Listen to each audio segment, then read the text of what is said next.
ایک پیارے سے گاؤں میں علی نام کا 5 سال کا بچہ رہتا تھا۔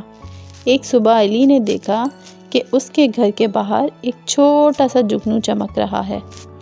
علی نے پیار سے کہا، السلام علیکم چھوٹے نور، تم یہاں کیا کر رہے ہو؟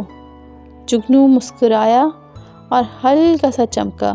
علی نے سوچا یہ کتنا چھوٹا ہے اور کتنا پیارا ہے، شاید یہ رستہ تو نہیں بھول گیا۔ علی نے ایک چھوٹا سا گلاس کا ڈبہ لیا، اندر سافٹ کاٹن رکھا اور جگنو کو آرام سے اٹھا کے اس میں رکھ دیا۔ پھر اس نے اپنی امی سے پوچھا، امی کیا یہ جگنو کو پھولوں کے پاس لے جاؤں؟ وہاں ہوا بھی ہوگی اور چمک کے ساتھ وہ خوش بھی ہوگا۔ امی مسکرا کر بولی، بیٹا اللہ ان بچوں سے بہت خوش ہوتا ہے جو کسی کو تکلیف نہیں دیتے، چھوٹی مخلوق کی بھی دیکھ بھال کرتے ہیں۔ علی نے جگنو کو اپنے باغ کے پھولوں کے پاس لے جا کر چھوڑا۔ جگنو نے چمک کر جیسے شکریہ کہا ہو۔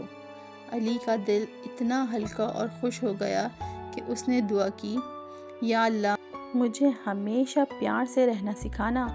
اس رات علی نے آسمان کی طرف دیکھ کر سوچا، اللہ کی ہر مخلوق چھوٹی ہو یا بڑی، سب کو پیار چاہیے۔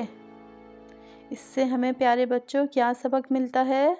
چھوٹی سی چھوٹی مدد بھی اللہ کے نزدیک بہت بڑی ہوتی ہے۔